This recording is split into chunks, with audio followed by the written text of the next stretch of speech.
Okay, so we've all been told that you have to DIY your first business, or it takes endless, painstaking, and frustrating hours and tons of sleepless nights to launch a business. But if you're really honest with yourself, how is that working out for you? If you want to launch an e-commerce store so profitable that you can leave your full-time job, I've got a step-by-step system that walks you through how to launch and build a store in just 5 hours. I'm still amazed at how quickly women are able to start making money using this system. So if you're interested, save your seat to the free training that I'm hosting by visiting thecompleteonlinestore.com/intro training. Save your seat. I cannot wait to see you there. And I can't wait to see you and your store in action. All right. Happy New Year. Welcome back to Totally Clutch. This is the Clutch Businesses podcast and vlog.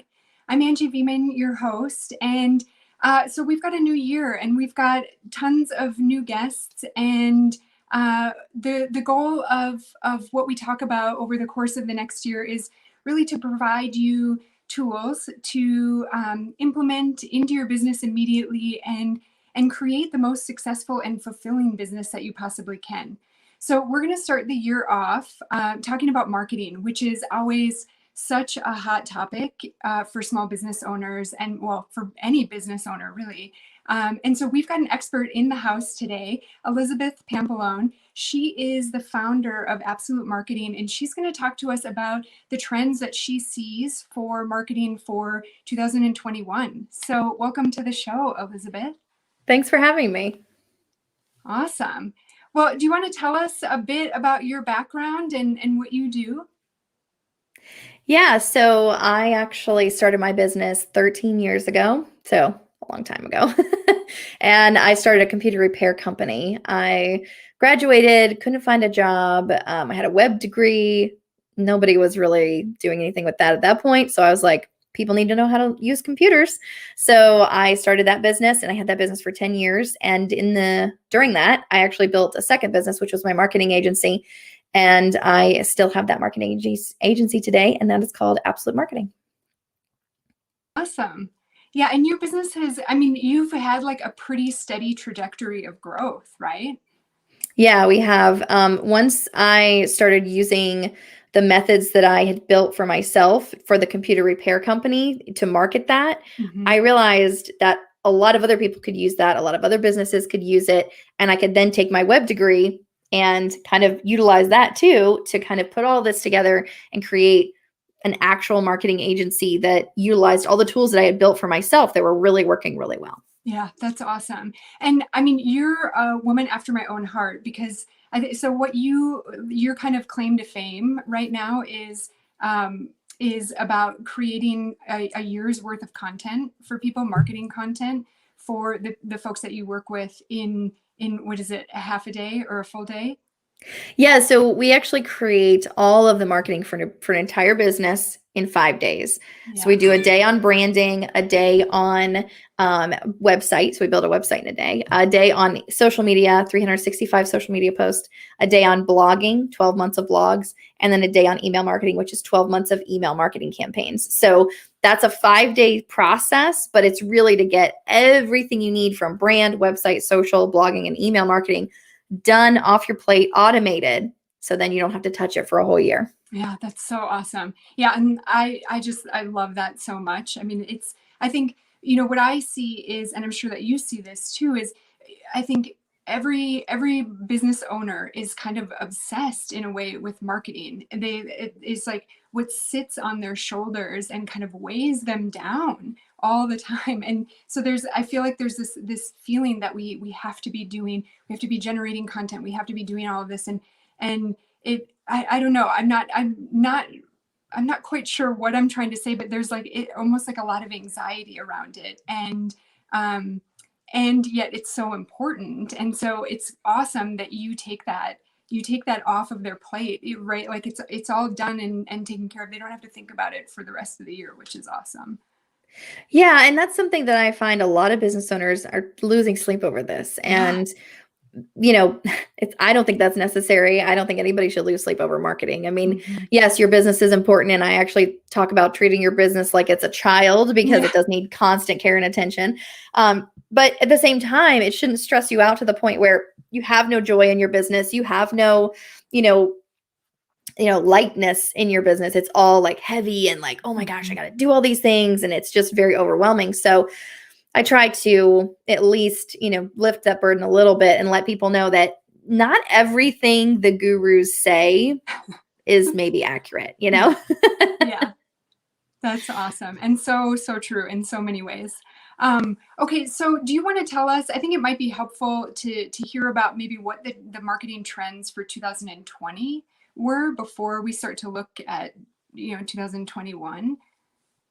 Yeah, so 20 was such a mess. I didn't really see anything from anyone except like scramble and fix it. Like, what can you do to make something happen? Because people, I saw a lot of people doing a lot of Zoom meetings. Obviously, people were doing a ton of podcasting. I mean, podcasting was like probably the hottest thing that came about of the whole year. Mm-hmm. But I do think that people weren't really focused, like I said, on maybe a trend.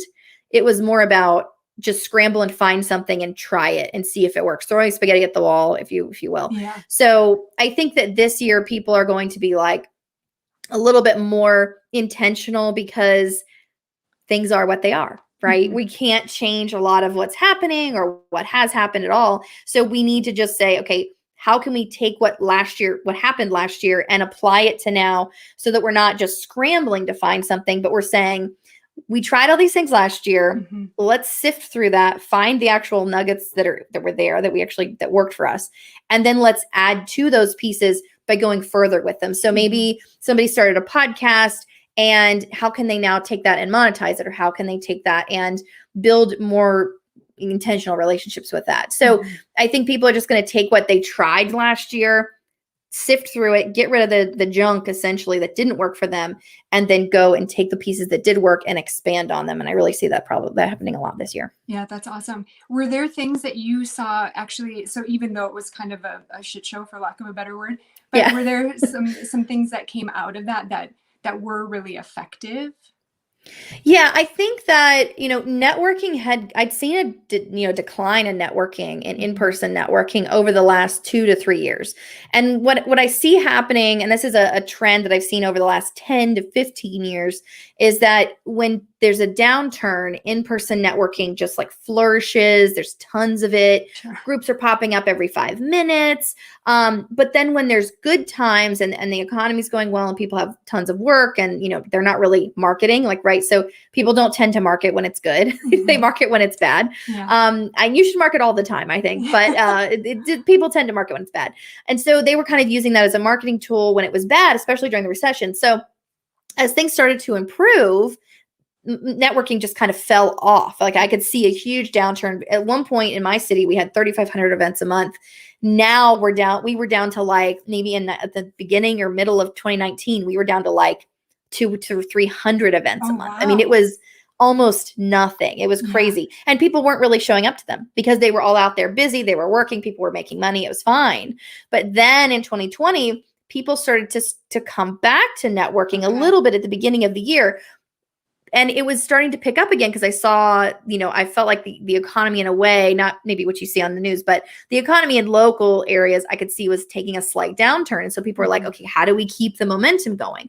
But now with the pandemic, all of the networking was completely cut off. And it was like a water hose, like it just shut off completely without warning. You couldn't go to the events you were going to go to. You couldn't go to the conferences. You couldn't meet those people. You couldn't have those in-person networking events. And so people tried to do it online and they tried to go to Zoom to try to have those larger meetings. But I think that failed a lot because people were just freaked out and they already had anxiety about what was happening. So they didn't really have the wherewithal to go to an online networking meeting, be on, and like put on the face and like do the whole thing when they could just sit at home and watch Tiger King. So, and even though it was in their home, they could just go to their computer and do it. I think people kind of felt like a little bit depressed in a way, and that can actually lead to you not going out and networking and not doing what you should be doing. And so I think that kind of fell off even more. So those groups that were trying to stay afloat from the in-person to the Zoom age, they fell apart as well. And what I saw blossom out of that was people saying, I still need human connection. I still need to make business connections. Facebook groups blew up. In my perspective, they blew up a lot, but they doesn't mean that they were necessarily like a good thing. Sure. Yeah. It was more of like a lot of fluff and a lot of junk kind of came in as well. So you had to still sift through it, but they blew up for that reason, because people were home and they were on their phones. But the other piece that blew up was, I still need human connection. I still need to make business connections.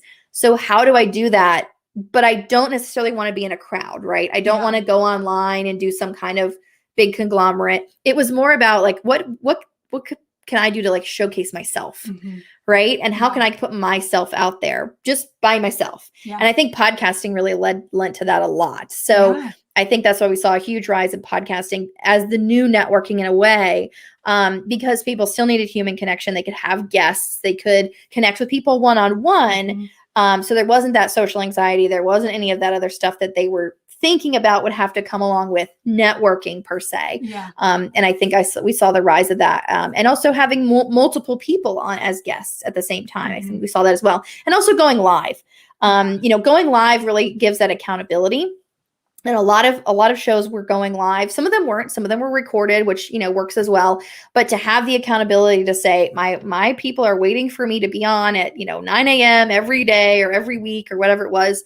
I think it really also helped a lot of shows last a lot longer than they would have if they were just being recorded. Yeah, I can see all of that. That was, absolutely. And the live component, we're doing this live, and the live component does change things. It shifts it. I think it shifts things for the guest, because there is, for anybody that isn't in this world, in this podcasting world, there is a benefit to being live. So the reach is a lot broader than if you were recording them and then posting them to your site later, your site or your page, wherever you're putting it. So there is an element of benefit to going live, but I also think it shifts things, right? And the person has to show up. So it makes it a little bit easier. I think I've heard some horror stories from other podcasters or interviewers where, guests don't show up because it isn't live. There is no accountability, like you were saying.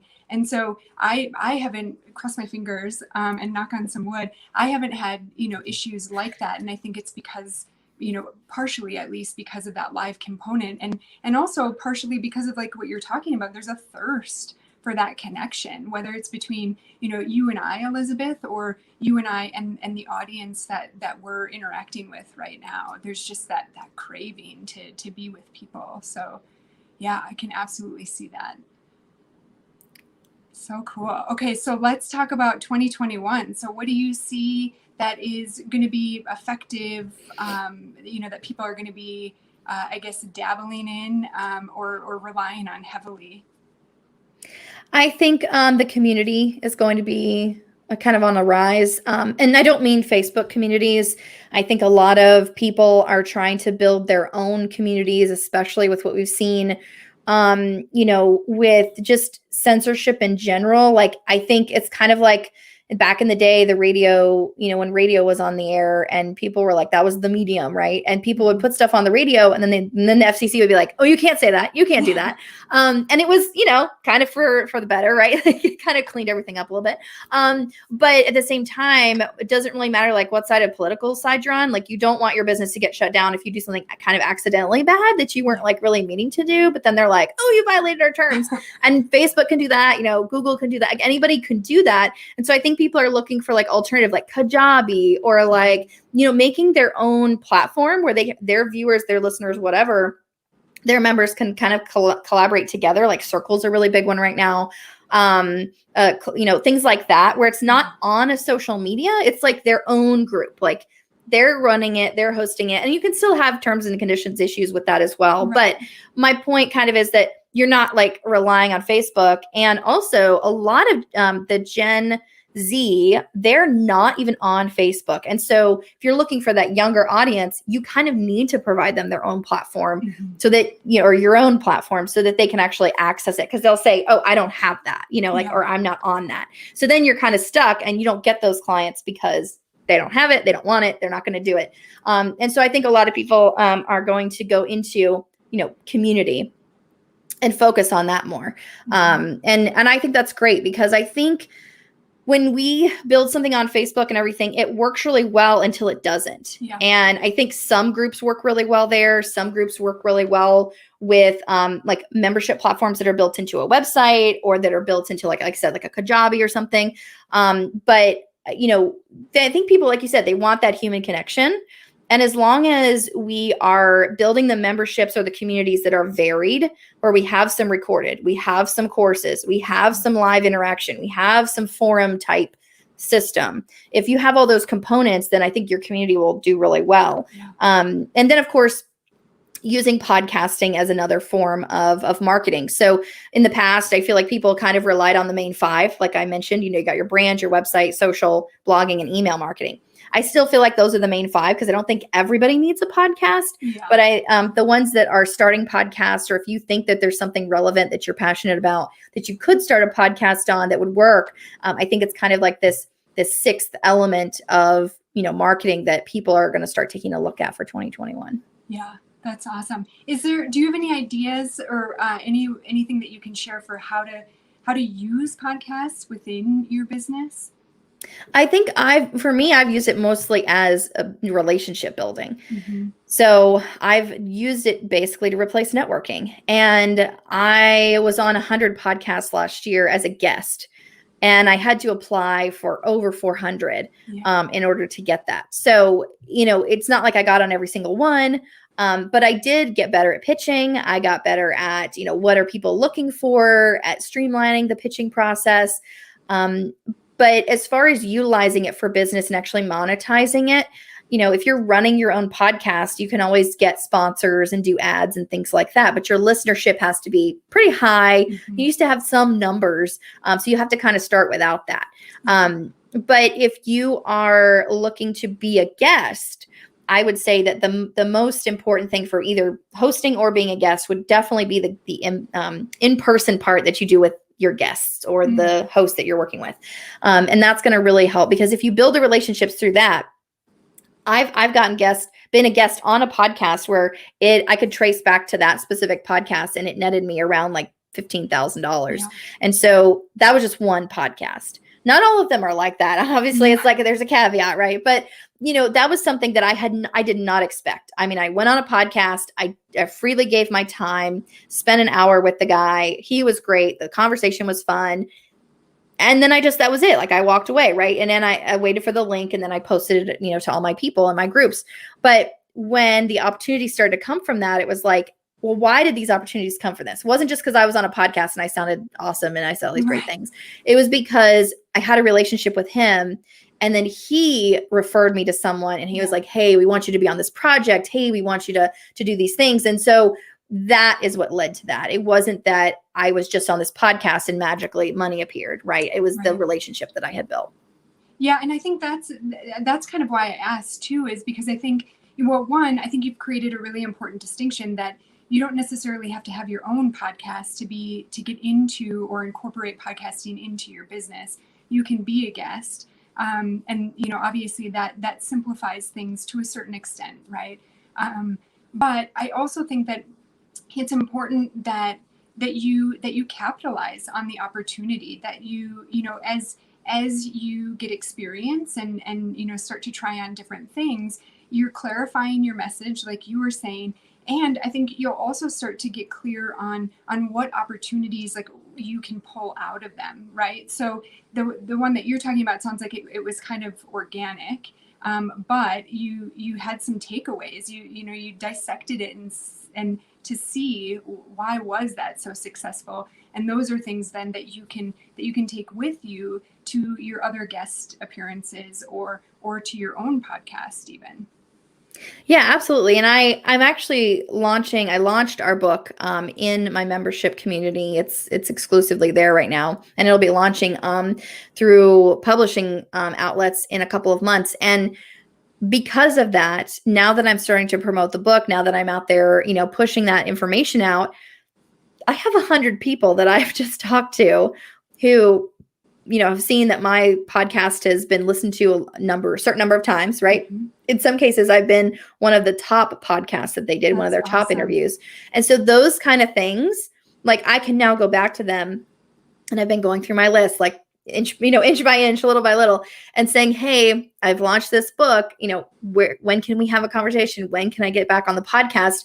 And I always tried to end podcasts by talking to people and saying, like, when can we talk again? I don't want to be on tomorrow. Like, I don't want to be on like 2 episodes in a row or anything. But if I do something interesting, what would that be, so that I could say, this is worthy of you talking to me again? And they were like, oh, well, if you write a book or if you do blah, blah, blah. And I was like, okay. So I marked all that down. And I actually did a spreadsheet of every single person that I talked to, when I talked to them, when the episode aired, the link to the episode, the title, their name. Like, I have an entire like CRM basically of all the people that I worked with, because I know that it wasn't just about building that relationship one time. It was about building that relationship so I can utilize that relationship again. And that if I get a message from them, I'm not like, wait a minute, who are you again? I can go back to my list and say, that's right. I know exactly. Oh, that's right. We did this podcast and it was on this date. Okay. I remember what was happening then, because I've done so many, and that's kind of like a bad thing, because you're like, there's too many. But at the same time, I kept really good records so that if someone does come back to me and say, hey, let's do something together, like, that's right, I remember you. We talked, and so we have this relationship. So I think that that's been a really important piece, as well as to keep good records and also reutilize those relationships when something is worth it. Like, not just, oh, hey, let's just talk again, but actually saying, okay, I have something worthwhile. Now can we, reconvene and talk? Yeah, I think you just provided some additional clarity, or like further understanding of the networking component of podcasting, because I do think that even as a podcast host, this is all happening so fast and furiously, right? Like you were saying, everybody just kind of dove into podcasts. I mean, obviously they've been happening for a while, but they exploded last year and are continuing to explode. And so I do think that, everybody is in this place of like trying to figure it out. Like, what do I want to do with this? What do I want to say? Who do I want to have on? And what do I want that to mean for my business? And so I'll be perfectly honest that like reconnecting and using the podcast guests and that I've had and the podcasts that I've been guests on, using that as like a kind of like traditional marketing or traditional networking group is not something that crossed my mind. And I know that you said that at the beginning, but there's something about, what you were saying with reconnecting with them, reaching out to them again, either as the guest or as the host, to continue to build that relationship is, I think, so important. And I think it's something that's actually getting lost right now. I don't think a lot of people are doing that. So that's incredible insight. And I think that's a total game changer for people. Yeah. And it's almost like using it to like a traditional press release or like PR, right? Totally. Because if you've been on CNN or ABC or Fox or whatever, like you've been on something, you don't just be like, okay, been on your show, see ya, like I'm out, and then you're just gone. Yeah. Because that's a relationship you can utilize. That's an audience, whether they have 10 listeners or 10,000 or 10 million, like it doesn't matter. That's an audience you can utilize. And so I've really found it to be valuable to me. But sometimes I get, error messages on people's emails. They're not doing this anymore. They're gone. Right. They're done, and that's okay. And also I've gotten people that have said, oh, that's not going to fit for us, and that's okay too, because I have 100, right. Like I did the work. I spent, at least I would say that was 100 hours of interviews. Some of them were longer than an hour. And then the time finding them and all that, I would probably say it was around 300 hours to 400 hours of work to get that. But it was over a year. It was over time. And so I would really encourage people that if you don't have a podcasting guest goal, to have one for yourself and to really hustle for it, because I don't have these monetary goals. I have specific, very weird goals that I do. Like one year I did a goal of, this is when we did in-person networking. I networked 3 times a day for an entire year, every single day. I did breakfast meeting, I did a lunch meeting, and then I did like a cocktail meeting every single day. Awesome. And I filled my calendar that way. And then in between I would work. In between, I would have meetings, and then I would have stuff on the weekends, and I would do that as well. So that was a very weird goal. But my goal was not to have a certain number of money, a certain amount of anything. It was to be the most well-known person in my city. That is like so intangible. You can't how can you measure that, right? And I went to a meeting at the end of that year. It was just one of my normal routine meetings. There was over 100 women there. They were from all over the city. This was a very big meeting because it was kind of like a bunch of audiences kind of all came together to come to this meeting. And I was the last person to give my 30 seconds. And I stood up and I realized, I know every single person in this room. And I said, if you don't know who I am, just raise your hand. And one girl, she was so timid. She was like, that's awesome. She like totally slowly raised her hand. And I laughed and I said, okay, well, just talk to me after. And everybody just laughed. Like it was just this big moment. And I kind of was like, wait a minute, I accomplished my goal. Yeah. I am the most well-known person. And that was just kind of my little anecdotal, like marker, how to like measure it.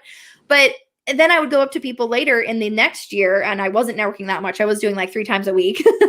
Then they would see my card and they'd say, I've seen this. I get your emails. I know who you are. And so it really showed me that if you really go for something like that, going on 100 podcasts, it was kind of my recall to that, right? Yeah. Like, how do I make that same thing happen where I'm like very well known and I'm doing, something like that? Well, podcasting obviously is replacing networking. So how do I utilize that? What's a goal? Okay, what about 50? And I was thinking, I'm applying to like 30 or 40 a week. So 50 might go pretty quick. So what if I just say 100, like big number?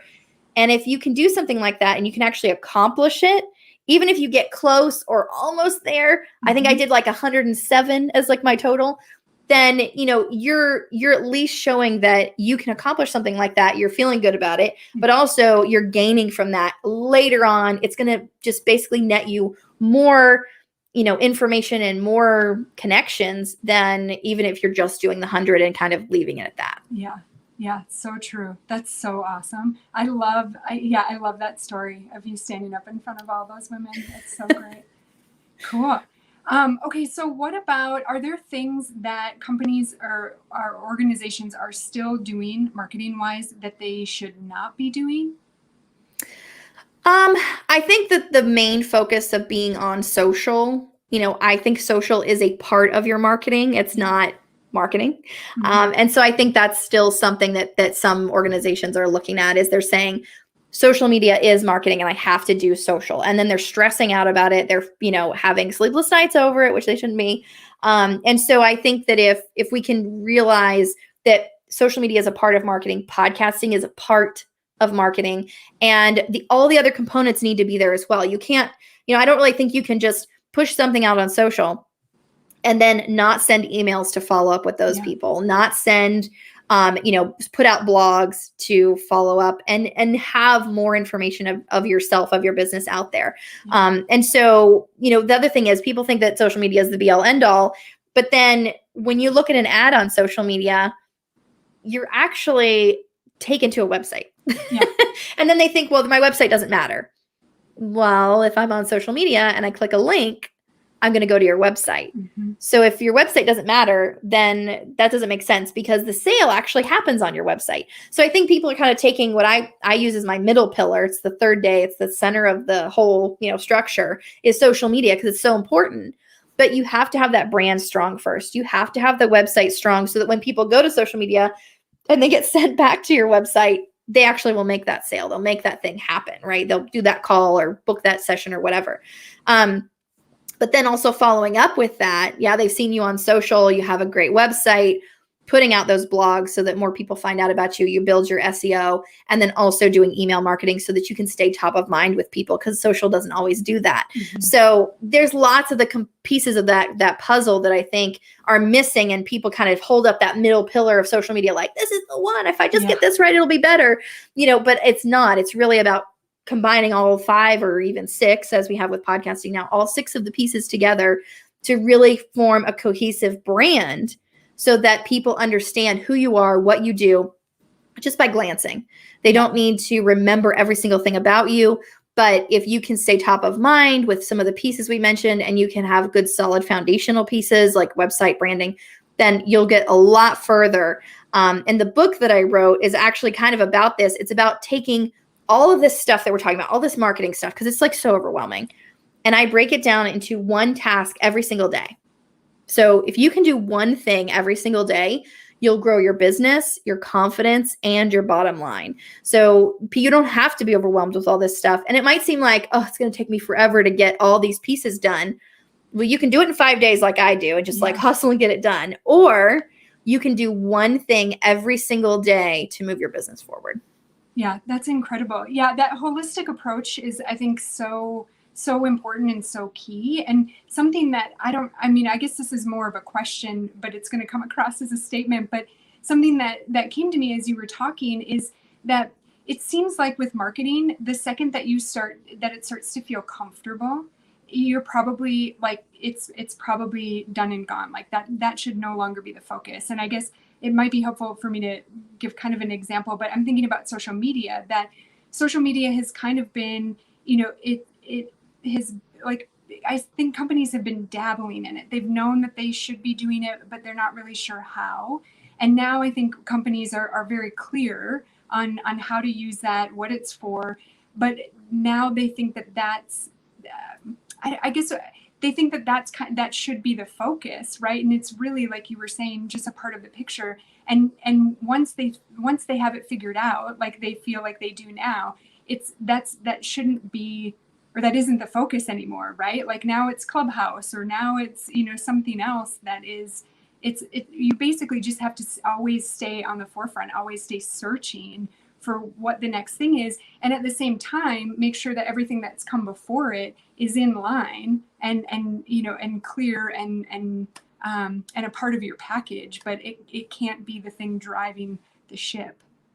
Yeah, and I think that's true. And with the whole Clubhouse thing, like, oh my gosh, that has just been like, what? Where? Who are these people? Totally. But I think it kind of is like when Snapchat was having the same thing. I would call the celebrities. We'll just call them celebrities. The celebrities were on there managing their own accounts, right? They weren't like Facebook where you can like hand off, right, to like the publicist or whatever. And I think Clubhouse is the same way, and I think that's why it's so appealing to people, is because they feel like they have unfettered access to these celebrities, and they really, not necessarily, they don't. Gary Vee, all these people, they don't really have unfettered access to them. And I think that's appealing to people, but at the same time, I don't think it's for everybody. And I know people are clamoring for these invites, and like I've got 4 sitting in my inbox right now, and I'm practically about to sell them. I'm like, okay, highest bidder, like just take it.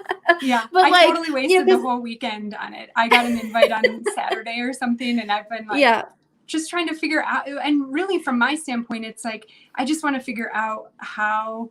And I think this is where everybody's sitting with it. How can I use this, and should I be using it? And and I also think, to be perfectly honest, I think it ties into what you were saying before, that it came at the perfect time, because people, it does give you that feeling of connection that we have been missing.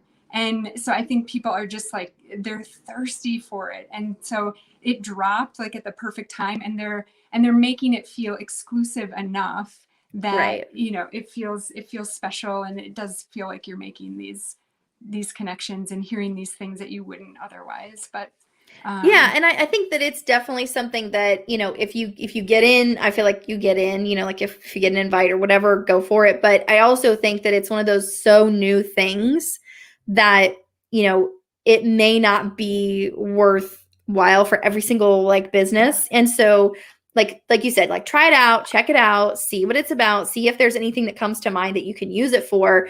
But even for me, like I've been looking into it, and it probably would be something I could definitely use, but I just don't see it yet. Like I do not see the connection. And I've actually had some apps where I've paid for them, or I've gotten like lifetime memberships. It's like $50 and it's a lifetime membership, and I'll buy it because I'm like, wow, that's a really cool app. And then it'll sit dormant for like a year. And it'll sit that way. And then I'll be like, oh my gosh, I forgot. I had this app, and it would be exactly what I need right now. So I think sometimes if we just sign up for something, and even if we leave it dormant, we just let it hang out for a year or however long, it will come to us like, oh, you need this, but you didn't need it then. You need it now, Yeah, I can totally see that. Okay, we're running out of time, but I want to make sure. So you've talked about the book, I mean, I feel like we should tell anybody listening that what the name is and how they can get it. And then you've also got an incredible membership that you launched at the towards the end of Yes. 2020, and that is like, taken off like gangbusters. So if and then anything else that people should know, and how they can work with you. Yeah, absolutely. Well, thank you so much for having me today. I've really enjoyed our talk. It's been very Yeah, it's fun. been I great. love all Thanks. this stuff. So, yeah, so the book is called Do This First, and it's exclusively available in the membership right now. It's an interactive book. So every single day, it will email you your task. Okay. That's the way it's in right now, and we're working on getting it into book form so that you can actually purchase it and have it in your little hands. Awesome. And so we're excited about that. That'll be coming in a couple of months, but it's called Do This First. And also the membership. Yeah, I did start that at the end of last year in October. I had a Facebook group for about 4 years, and I had 84 people in it, and it never budged. It never grew. It never decreased. It just stuck there. And I promoted it. I did all the things, and I thought, why is this not working? I switched to this platform where our membership is now, called the Absolute Marketing Club. And I switched in October, and by mid-November, we had over 150 people in it. Wow. So I was just like, you guys, I don't know what happened, what changed, really.